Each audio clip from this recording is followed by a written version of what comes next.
And welcome back to the most accurate podcast here at 4for4 Football. As always, I'm your host, John Daigle, and today a very special episode, not only because the man himself, John Paulsen, is back, but he's also back with projections from the Rankings Cave. I think you called it in the past. Was that the correct name?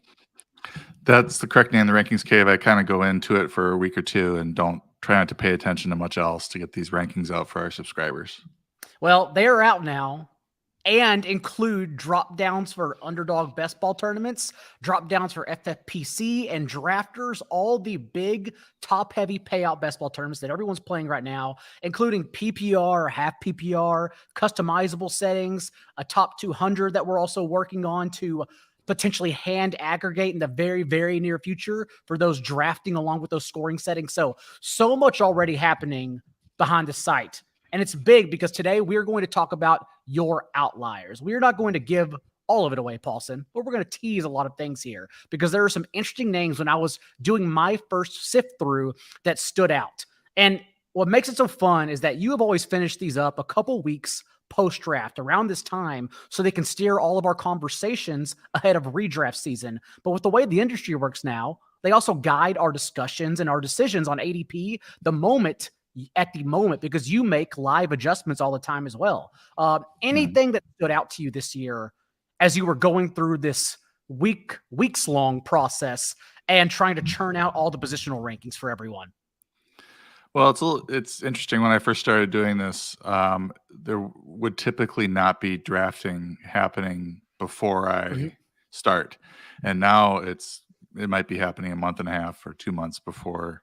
As soon as the Super Bowl is over, we're starting best ball draft. So it's a little different. I mean, we have some ADP and early ADP to kind of work off of, and that sort of informs our discussion now today, because you can look at a lot of drafts that have already happened and compare them to my projections, and we can kind of see where I differ from the consensus at this point. And we're going to get into that. And I want to start with quarterback rankings because genuinely, there's nothing egregious when you first look at quarterbacks compared to industry consensus. Jalen Hurts at quarterback 6 overall, for instance, may stand out to the naked eye, but we also know he's been a QB1 and 16 and 19 career starts. Really, I want to get to the low-end QB1 range and the fringe QB1 range and ask you what went into the process when ranking Desean Watson as QB13 and Trey Lance as QB14, so that since there are so many nuances to navigate through whenever trying to set those individual players at their position. Yeah, and I would just say, I just published a quarterback rankings breakdown article, which sort of explains what I'm seeing at the position. And I really think there's 12 rock solid options at the position, and the top 12 in ADP match my top 12 in my projections. I think there's a thick line below Matthew Stafford right now, or Dak Prescott or Aaron Rodgers, depending on who you have at QB12. But there definitely are some interesting players. You already mentioned them in that 13 to 17 range, 13 to 16 range. Desean Watson obviously has a pending suspension that's looming, but we don't know if it's going to happen this year or it might be pushed back to next year. Right now I'm projecting him for 12 games played. So a 4 to 5 game suspension or with one missed game due to injury. I did notice that Josina Anderson tweeted out some things yesterday that were sort of getting us ready, I guess, for maybe a longer suspension that people are expecting. I'm sort of expecting a 4-game suspension, but it might be 8, might be more. And if you look at the contract that the Browns gave Watson, it does indicate that they are protecting his salary if he's suspended for a lot of this year. I think he's got a base salary of like $1 million or something this year. So so they're sort of protecting him. I think that leads me to believe that they're expecting something fairly major. So it might be more of an 8-game suspension, might be 10-game suspension. It might be a full year. I don't know what the NFL wants to do, and I don't know when they're going to do it, but it does sound like they're sort of wrapping things up. They're going to meet with him soon. Oh, go ahead. And before you talk about Trey Lance, I just want to quickly put exact numbers on that note you had. And that is Watson's side clearly negotiated a $1 million base salary, $1.03 million for 2022, which then jumps up to $46 million for his next 4 years on that contract, pretty much knowing a suspension was likely going to happen. But the number of games is what we're really waiting on here. Yeah, and that is going to really affect the entire Browns offense for obvious reasons. Jacoby Brissett's fine as a backup, but he's no Desean Watson. If they could count on Baker Mayfield being the backup there, but I don't think he wants to play there any longer. So he didn't even go to the Bahamas for Watson to get together. so yeah, he's out. Yeah, I think that ship has sailed. So it as we learn more about that, those numbers will change for that team. So right now I'm basically expecting 12 games for Watson and roughly 5 for Jacoby Brissett. And for Trey Lance, I am projecting right now the typical number of games for a quarterback, which is 15.6 based on my research over since 2016. That's the number of games on average that a quarterback has played, highly drafted quarterbacks have played. So all these projections this year, and since we're really getting in more into prop betting and everything, I wanted to really try to dial in my expected games played for all these different positions. So I am projecting Lance to start week 1 and to play 15.6 games basically. So you could divide his stats by that number and kind of come up with his game by game stats. Now, the one thing that's sort of looming with Lance is that, yes, the most of what has come out this offseason points to him being the starter. There have been a few tweets and reports here and there that have indicated that they're not completely sold on him. Mm-hmm. And Jimmy Garoppolo remains on the team. So one worry that I have is that he's a starter week 1, gets off to a bad start. They start like 1-2 or 1-3 or something, and they've got Jimmy Garoppolo there, and they switch gears and decide to go back to Jimmy, because it does seem like Kyle Shanahan is the one that's least sold on it, on Lance being the starter and being ready. That doesn't mean that he can't start week 1 and start the entire season and have a fantastic year.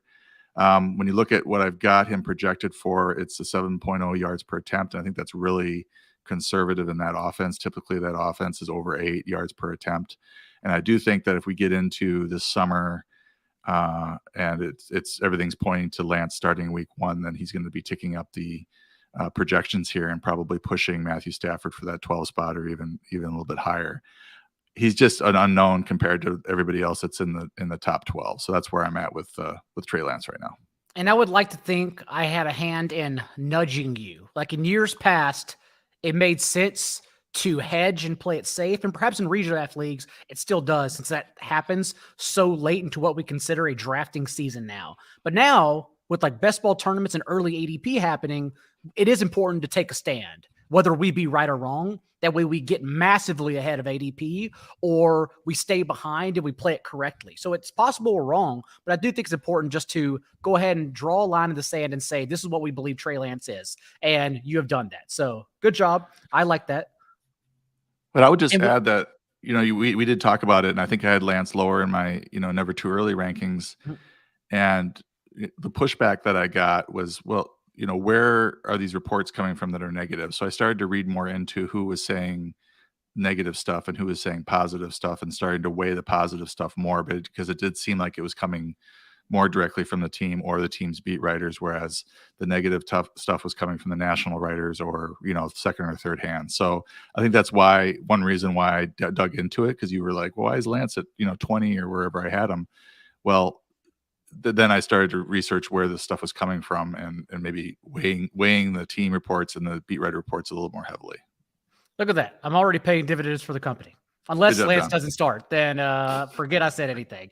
Going down your rankings, though, everyone wants to know the late QB2, late QB3 to draft. And really, you go in line with what the industry thinks as well should be QB2s and QB3s, except one individual. One individual stands out. and that's Jameis Winston commanding New Orleans offense. So I would like to hear your thought process and ranking Jameis Winston as the QB 20 overall, basically a mid QB 2. Yeah, and I would say that if I knew that he was going to be the starter all year, he'd be a few spots higher than that. I think there's just a little bit of uncertainty with Jameis at this stages of his career. But it doesn't seem like Taysom Hill is a threat anymore. They're moving him to tight end. Sean Payton is no longer coaching the team. So, a lot of that his love affair with Taysom is over. It's had to be over. And it looks like it's Winston's job now. And we've had some good movement for him in terms of weapons over the last few weeks. He's, Michael Thomas, the news I think is good. I did hear some worry about him because they did sign Jarvis Landry, and they're like, oh, this must mean that Michael Thomas might not be ready to go. But I don't know. I didn't take it that way. I just think they want to get as many weapons in there as possible. And the Landry contract was only $3 million, so it was certainly affordable. And they drafted Chris Olave, which is a great addition for Jameis Winston. So he's going into the season with 3 weapons that he didn't have at the start of last year, and it's a pretty good receiving core if you look at it talent wise. And they've got Adam Troutman at tight end and Taysom Hill at tight end, and they've got Alvin Kamara catching passes probably for them this year. So I think he's got a nice set of weapons. And the last time that he started, 2019, he was the fantasy QB5 for Tampa, and that was with 30 interceptions, I believe. So we've seen him post great fantasy seasons. He's not necessarily the greatest real world quarterback, but he can definitely put up fantasy points and support multiple fantasy stars in his offense. So I think, QB 20, QB 19, QB 18 even, you're looking at Justin Fields there where the Bears didn't do much at all to help his weapons. Like Winston might climb the ladder a little bit too if he has a good offseason. I ask because I agree with you. Winston's season, the 6 games he got in at least, were basically Dr. Jekyll and Mr. Hyde. Like buttoned up Dr. Jekyll in those first 4 games under Sean Payton. They put a lid on the jar and said you can only average 21.5 pass attempts per game and only the 23rd highest rate of throws 20 plus yards downfield. That's not how Jameis Winston plays. And that's why they tried to contain him just to make sure he was a game manager and didn't turn the ball over.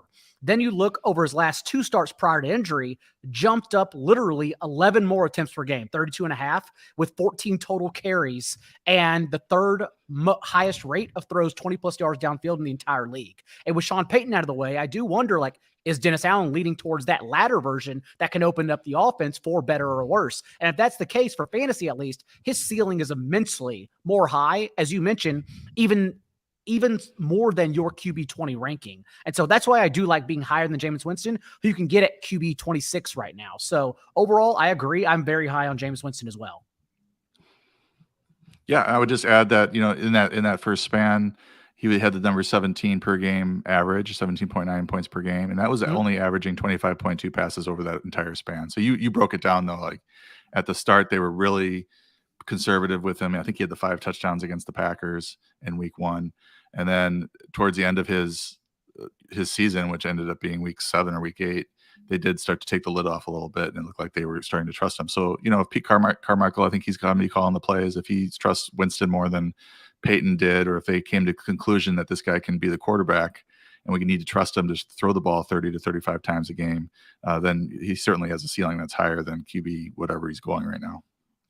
Another player that I had to put armor on whenever I saw his name preparing for 4 for 4 to go to war with everyone else because we were going to be much higher on him throughout the summer is apparently Deandre Swift. Because right now, Deandre Swift is your RB6 overall, which is 5 spots higher than his positional ranking on Underdog, ahead of names like Joe Mixon, Dalvin Cook, Aaron Jones, and Leonard Fournette, etc., just to name a few.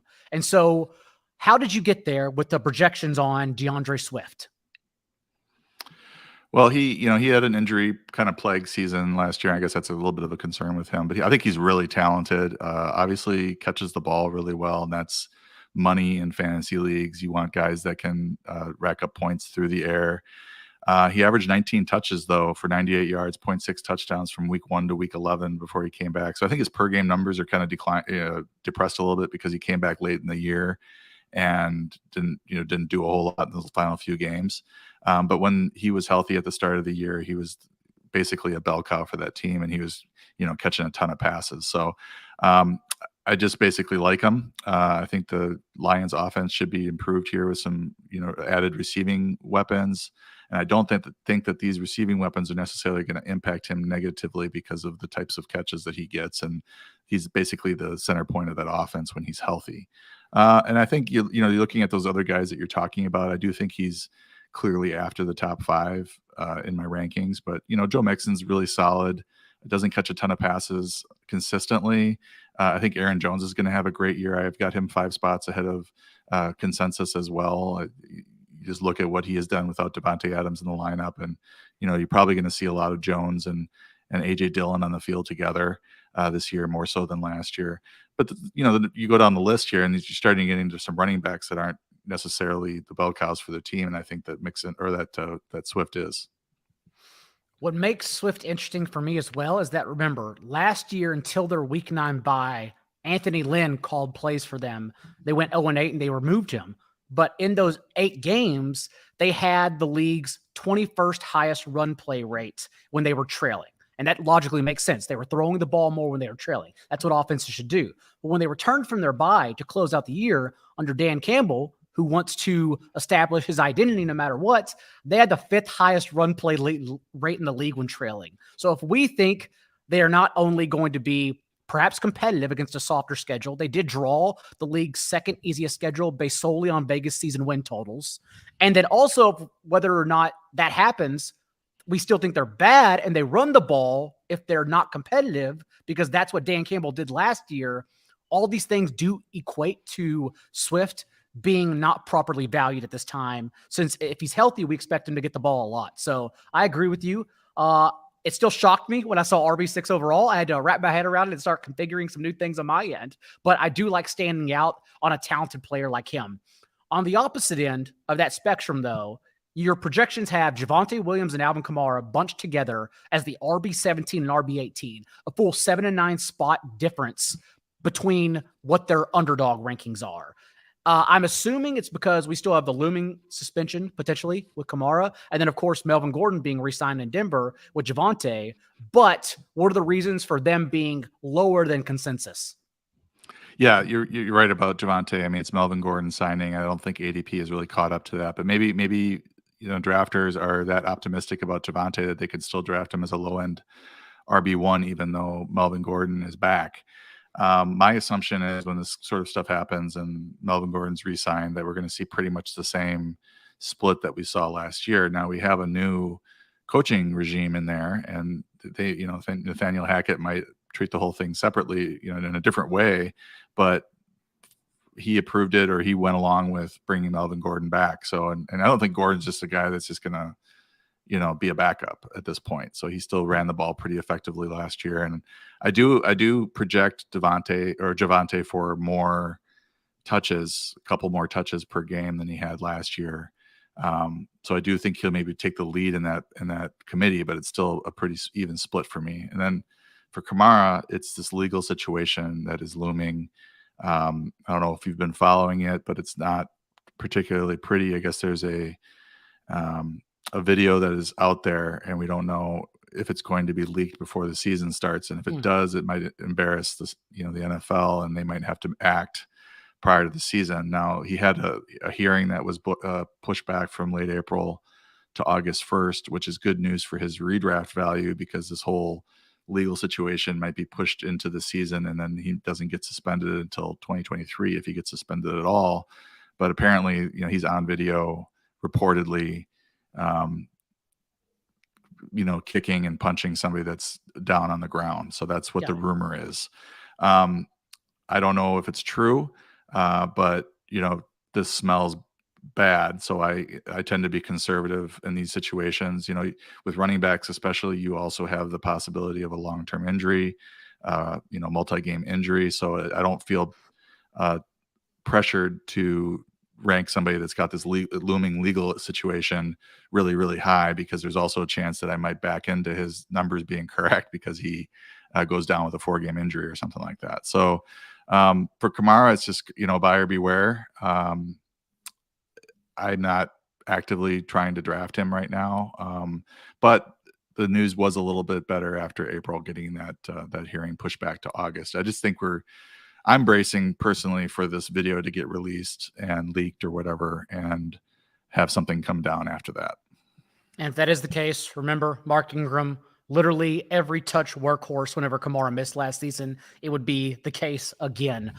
A late round running back, someone that is higher in your projections, and you might not even realize this, but we are higher on Corduroy Patterson, who is currently going in the 8th round of underdog drafts at the RB36. You have him as the RB27, which I assume means, like me, you think the way he was used in the last 7 games when he returned from injury last year, whenever he averaged 3 fewer targets per game and instead 3 more carries as a between the tackles grinder, which he's never been able to do well throughout his career. That is not Patterson's style, and he can't succeed doing that in the NFL. I assume you also think he returns to his old role where they use him creatively in the passing game more. Yeah, and you look at the situation with the Atlanta receiving core, it's pretty dire, after London and Pitts. So, a lot of Patterson lining up as a receiver in the slot. I could see that. And they do like to use him, it seems, in the red zone. And he is kind of a touchdown scorer. So, this is an interesting situation because I can't remember a time where a guy finished in the top 10 at running back, still has a starting job the following season with basically the same personnel around him. And he's going, RB36 or RB30 or whatever he's going. This is not something that I can remember seeing before. And they didn't draft like a high value running back either. I mean, they did bring a rookie in, but it wasn't, Breece Hall or anything like that. So yeah, I think, I have him at RB27. I think that's more than fair. 100 carries, 46 catches. And I think that might be fairly conservative on the reception front. Again, this is a guy who can catch 5, 6, 7 passes a game and score a lot of points in PPR formats. And that's what we want in fantasy. And more importantly, the game has evolved so much that, as you know, we now also stack in our best ball tournament stacks week 17 games in the idea that if we make it there, we have then prepared accordingly for a proper shootout. And what makes Corduroy Patterson also such a good draft play is that you can stack him with the Cardinals because that's who he plays in week 17. So I do like those underappreciated Kyler Murray stacks right now with Corduroy Patterson or Kyle Pitts if you're drafting an early tight end as well as Murray. So keep that in mind throughout the summer. For wide receivers, I should actually just message Sal right now and tell him to name this podcast. The rest of you are too low on Brandon Cooks because right now our projections rank Cooks as the wide receiver 12 overall. Yes, a current wide receiver 1, albeit the cutoff line, which is 13 spots higher than his wide receiver 25 ranking on Underdog. I'm assuming this is just to make sure that we stay ahead of him, since last year we complained about quarterback. And not only did it not tend to matter, the situation was much better than we perceived from Davis Mills.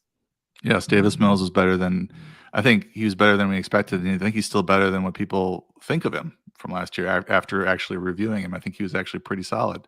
And in the 12 games that Brandon Cooks played with Mills, he had a 28.3% target share and 6.2 catches, 66 yards, 0.42 touchdowns, 12.3 half PPR fantasy points per game.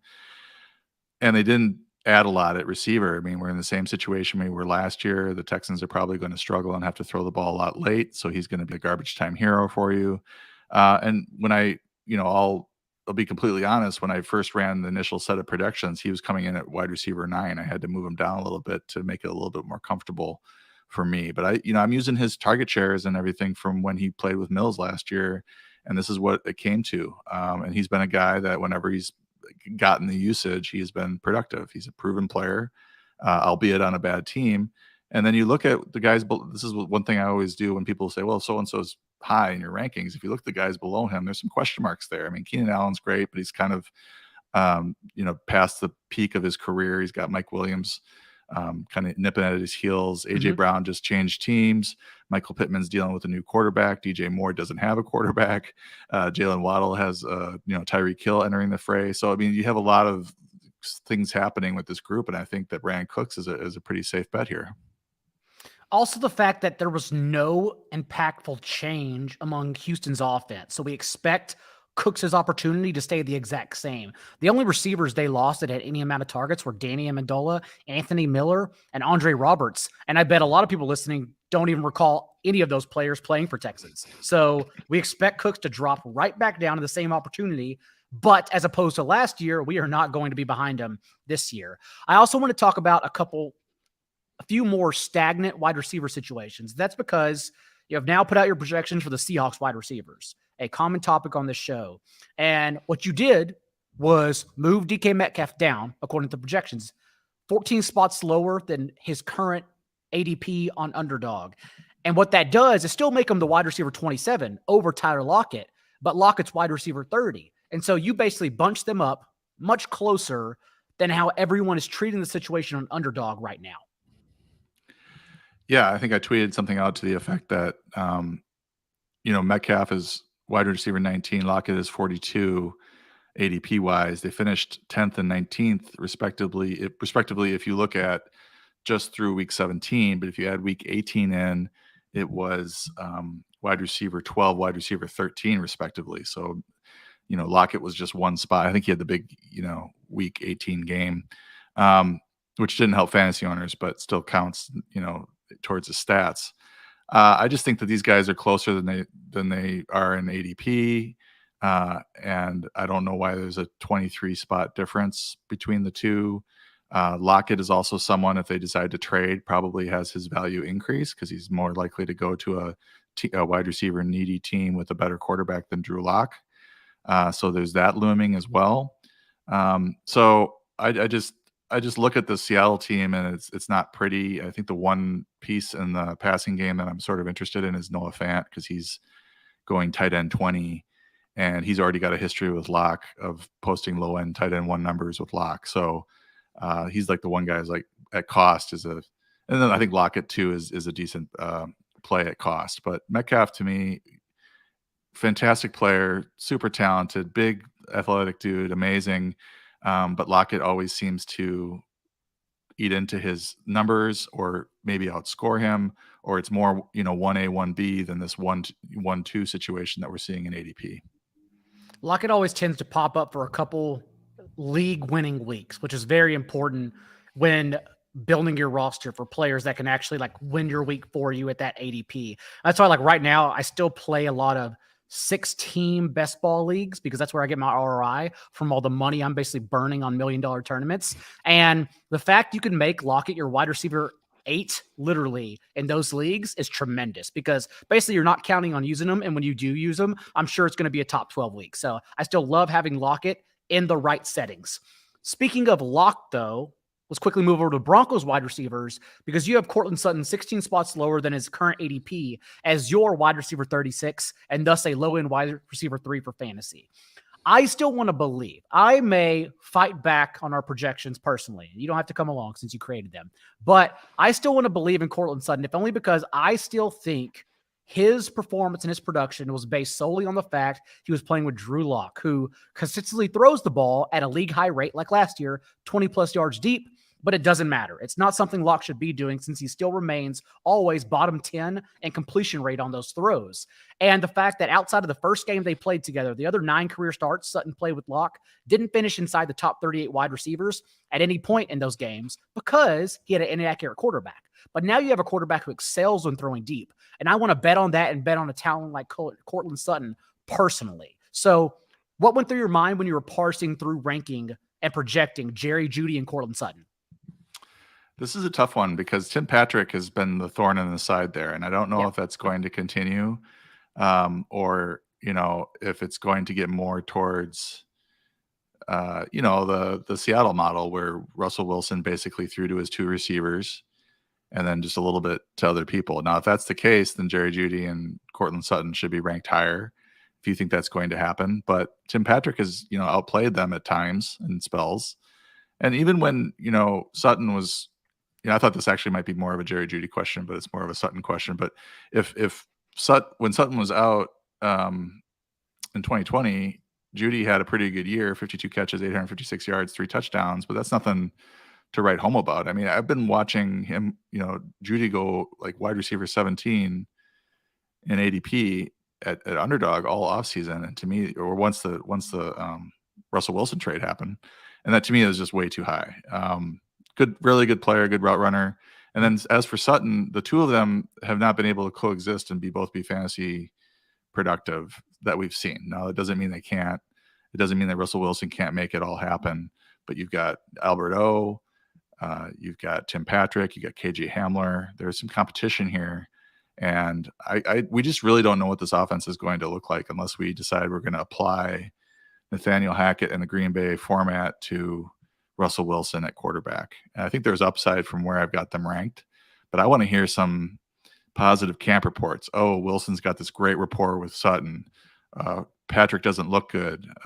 Judy, he's Hamler might beat out Patrick, or some stuff like that to where we can really confidently funnel some of these targets and these numbers to the top two receivers and the top two receivers only.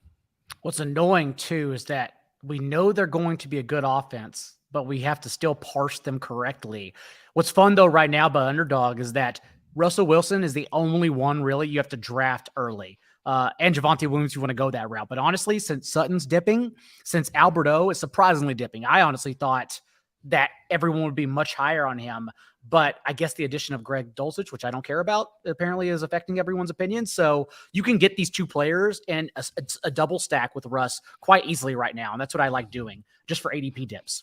And finally, before we get out of here, the conversation needs to be had because when you sort by tight ends, you have Mark Andrews as your tight end one over the king himself, Travis Kelsey.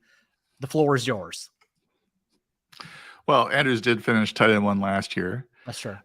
He did have some inflated numbers due to the Huntley situation, Jackson situation with Baltimore. But you look. This is a fun one to rank all offseason because these guys were flip flopping in my rankings. Once I think when I started, I had Andrews ahead of Kelsey in the never too early rankings, which were just by feel. Like, how do I feel about these guys? And then the Tyreek Hill trade happened, so I moved Kelsey up.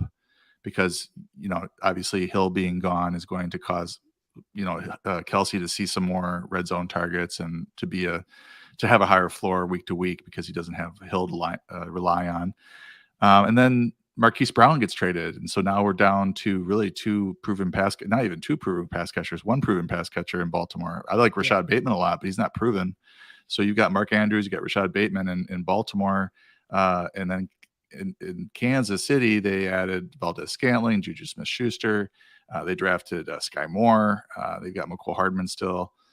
So I think that once the dust settled on this, Andrews was slightly ahead for me than Kelsey. And I know that the ADP has it flip-flopped. But, I mean, it's only like a 6-pick difference between the ADPs of the two players. I think, I wouldn't look at anybody funny drafting Travis Kelsey first. He's been as dominant at his position as anyone maybe in the history of the league at any position. 5 straight tight end 1 finishes before finishing tight end 2 last year. Just some of the little efficiency things with him getting to be 833, wondering if he's starting to slow down just a little bit in terms of his yards per game, yards per target, yards per reception. I do think he's still going to see the 120, 130 targets per game, per season this season. Whereas Andrews, that target share is a little bit unknown. But I have enough confidence in Lamar Jackson and the Baltimore offense that he's going to be an integral part. And he saw 8.2 targets, 8.3 targets per game from Jackson in 2021. That's what Kelsey averaged last year. And I know some people may be scared off since the dust did literally settle, and those 4 individuals they were rolling out at running back as a committee last year were all cut after the team didn't even tender or remove the tender from Tyson Williams. But at the same time, like we've talked about this before, but this team, Ravens offense, does not want to be what they were last year. They want to be so far removed from it and go back to the Lamar Jackson 2019 MVP version, which averaged 5 fewer pass attempts per game. But that can be good for Lamar Jackson naked in fantasy, and it can certainly be good for one option. And if we're betting on one option, that option is, of course, the proven one who just finished with a career high in route percentage in Mark Andrews, as opposed to Rashad Bateman, who we're still not sure what he is, although we are fairly sure he's not Marquise Brown because only so few players are, and they can't get open that style. So I agree. If it is going to be limited volume, I certainly want to be ahead of everyone and have Mark Andrews instead. Paulsen, what else do you have coming out for the next few weeks as you continue to sift through this first run of projections? Well, I just submitted the rankings breakdown for the tight end position, which is I discussed quite a bit of this and like talk about this Andrews Kelsey thing. And this is one that I might flip flop back again, where Kelsey ahead of Mark Andrews if I see enough evidence to convince me otherwise. This is a tough one, but I talk about a lot of these high upside breakout candidates in these tight end 2 ranks. And I do think, and it's a joke that throughout the community that the tight end is deep this year, but I actually think the tight end is deep this year. There's a number of guys going in those. Maybe we can talk about it on a future pod, but a number of breakout candidates, young ones with good quarterbacks that, really could take a big step forward. And then I'm going to be writing my running back and my wide receiver article, same sort of principle, late this week, next week. So that's what I'm working on for the site. It is only mid-May, I assure you. We are not done with rankings pods just yet. You're going to be sick of them by the time we reach August. But until then, in the next few weeks, now that the groundwork has been laid with your projections, everything becomes easier for everyone else. TJ Hernandez, 6-part Best Ball Mania Bible series on how to strategically build, just released as well, just completed with stacking article. And he also, remember, came out on last week's episode of the Most Accurate Podcast. If you haven't gone back to talk about that series and listen to that then. Best Ball tiers coming out from myself next week, hopefully. Also, we will have exploiting default ADP. Jen, Chris, the rest of the team are also working on other pieces. So a very big couple of weeks now that the projections are out. Remember, 44.com. You can get them all there. Until then, though, good luck to everyone. We'll see you all, subscribers in the Discord, and we will talk to you soon. See you next week.